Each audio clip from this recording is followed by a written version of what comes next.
Fala pessoal, beleza? Felipe Marques aqui.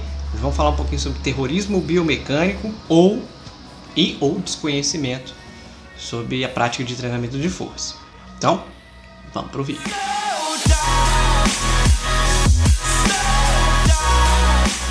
Então pessoal, vou usar hoje como exemplo o que é um terrorismo biomecânico. Terrorismo biomecânico é praticamente querer engessar as pessoas num movimento ou numa prática de movimentos que não possa ser feito algumas variações, porque assim estariam erradas. Eu vou dar um exemplo bem claro, tá? Por exemplo, vamos pegar como exemplo o mais simples possível para ficar fácil de todo mundo entender. Nas academias, principalmente quem trabalha com treinamento de força, musculação, nas academias, a gente tem alguns exercícios que parece que eles são bem engessados, que só existe aquele jeito de fazer e que não pode haver nenhuma variação ou microvariação no movimento que é considerado errado. Exemplo prático. Vamos pegar a rosca direta, pode ser com barra, aquele exercício que a gente, vou tentar afastar um pouquinho, a gente faz o movimento com a barra para cima e para baixo. Bem clássico, certo? Qual que é o problema? Muitas vezes a gente vê excesso de correções de movimento. Por exemplo, o indivíduo está fazendo a rosca e, vou tentar afastar um pouquinho aqui, elevar um pouquinho, baixar um pouquinho a câmera. Ele faz esse movimento aqui, ó. Tá fazendo bonitinho, a rosca. Ele faz esse movimento com o ombro, como se fosse para frente e para trás. E aí, a gente vê que a maioria quer fazer o quê? Vai corrigir. Só que eles não explicam muito bem o porquê dessa correção. Por que tá errado? Geralmente vem com a simples explicação de que vai pegar menos o bíceps. Ora, por que vai pegar menos o bíceps?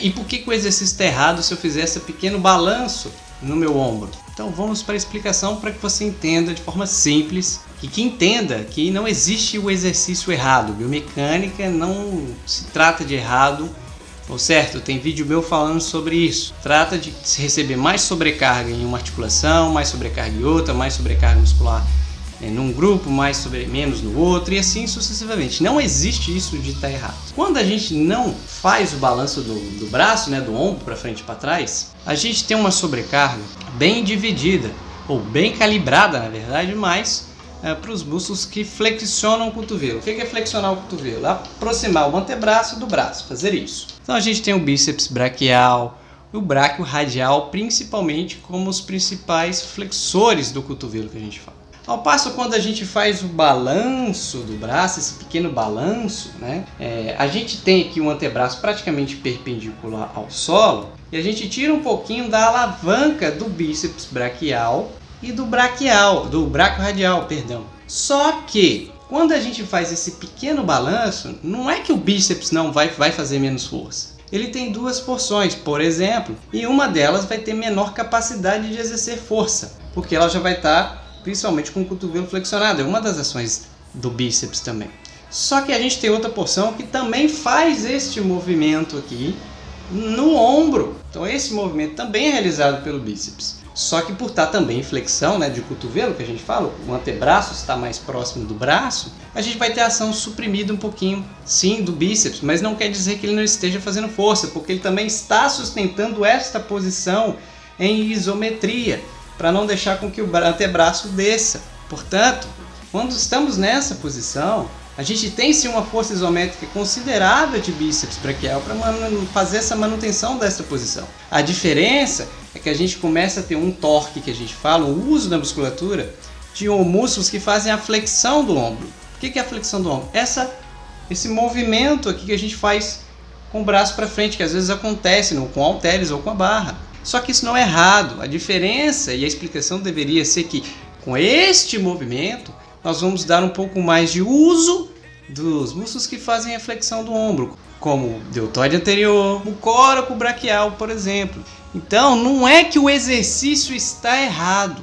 O exercício não está errado. Se isso for planejado para acontecer, principalmente em métodos de exaustão, que buscam a falha, ou métodos de roubada, isso é completamente aceitável de acontecer, isso não está errado. A explicação é basicamente que você vai pegar menos o bíceps. Não é essa a explicação. É a mesma coisa de você perguntar a alguém por que a janela está aberta e ela responder porque ela não está fechada. Isso não é uma explicação. Isso aí é fugir da explicação correta. Portanto, esse movimento, pequeno movimento que acontece na articulação do ombro, não é errado. E o que eu vejo aí é muita gente falando Tá errado, que vai pegar menos o bíceps, que o exercício está errado. não é isso. Não é essa a explicação. Não está errado. O bíceps não vai ter um trabalho menor. E se for menor, a diferença é minúscula. As pessoas nunca levam em consideração, às vezes, contrações isométricas. Elas ficam sempre na análise simplistas de alavancas, comprimento de alavancas. E não é assim. A gente tem que considerar outros tipos de contração que, mesmo estejam uma alavanca menor, estão acontecendo. Então, quando a rosca é direta, tiver um pequeno balanço do braço, não considere que está errado. Desde que aquilo também seja previamente calculado, porque você vai acionar outros músculos, não há problema nenhum. Dizer simplesmente que está errado, você engessa o movimento da pessoa, né? Dificulta com que ela tenha outros aprendizados motores e fica cada vez mais minando as possibilidades de exploração do movimento que essa pessoa possa vir a ter. Esse é um tipo de terrorismo biomecânico, né? Fora ficar puxando setinha para um lado e para o outro e muito menos não saber o que está acontecendo, fazendo aqueles desenhos muito loucos. A gente não pode fazer análise simplista apenas em 2 dimensões, que é um caráter mais educacional, mas ele é falho. Eu já falei, por isso que eu parei de fazer análise biomecânica no Instagram, no YouTube também, então, enfim. Então é muito simplista, é um modelo educacional, mas não serve, ele é falho, tá? Então espero que tenha ficado claro para você.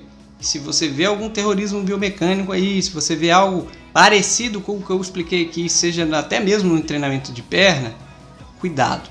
Existem várias microvariações de movimentos e é importante saber o que acontece nessas microvariações para explicar exatamente o que está acontecendo. Porque, novamente, biomecânica não trata de certo ou errado. Trata de onde vai receber mais sobrecarga, onde vai receber menos, qual articulação está recebendo mais, qual articulação está recebendo menos, qual grupo muscular está recebendo mais sobrecarga, qual está recebendo menos, qual que está em isometria, qual que está dinâmico e assim sucessivamente. Tá?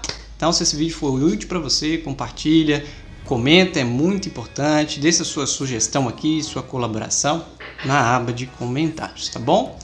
E vou ficando por aqui, lembrando, saúde, paz e estudos!